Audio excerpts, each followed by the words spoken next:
স্বরূপনগরের bulky high school থেকে উঠে গেল উচ্চ মাধ্যমিক সেন্টার। প্রায় 12 বছর পর উঠে গেল বাল্কি হাই স্কুলের উচ্চ মাধ্যমিক সেন্টার। হতাশ এলাকাবাসী থেকে পড়ুয়ারা। উত্তর 24 পরগনা জেলার বসিরহাট মহকুমার স্বরূপনগর ব্লকের ঐতিহ্যবাহী স্কুল বাল্কি হাই স্কুল। বর্তমানে যা ছাত্রছাত্রী 2500-রও বেশি। 2013 সাল নাগাদ এই স্কুল পেয়েছিল উচ্চ মাধ্যমিক সেন্টার।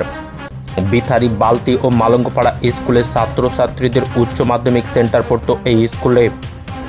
সবকিছু ঠিকঠাক চলছিল, কিন্তু হঠাৎই ছন্দপতন। খবর ভাসতে থাকে বাল্কি হাই স্কুল থেকে উচ্চ মাধ্যমিক সেন্টার উঠে গেছে। এই খবর জানাজানি হতেই এলাকার জনগণের মধ্যে চাপা গুঞ্জন তৈরি হয়। এরপর MS নিউজ বাংলায় মুখোমুখি হয় বাল্কি হাই স্কুলের ভারপ্রাপ্ত প্রধান শিক্ষক পরিমল বৈদ্য।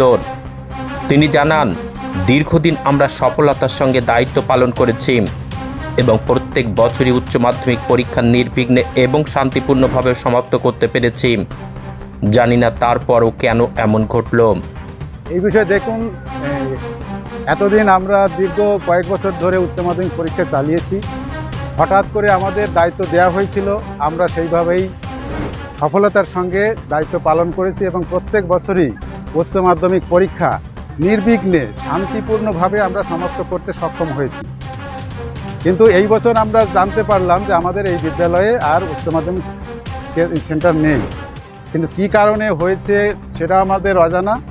আর যেভাবে আমরা মনে করছি হয়তো একদিন হঠাৎ করে আমাদের এসেছিল, আবার হঠাৎ করে চলে গেল, কিন্তু এর পিছনে কী কারণ আছে সেটা এখনও আমাদের অজানা।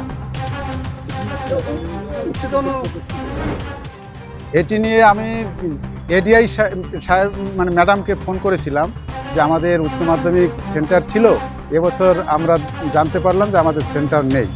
তখন উনি বললেন যে এইগুলো তো আমরা ঠিক করি না, অন্য ডিপার্টমেন্ট আছে, তারা ইচ্ছা করলে অন্যত্র নিতে পারে, আবার কাউকে নতুন করে সেট আপ করতেই পারে।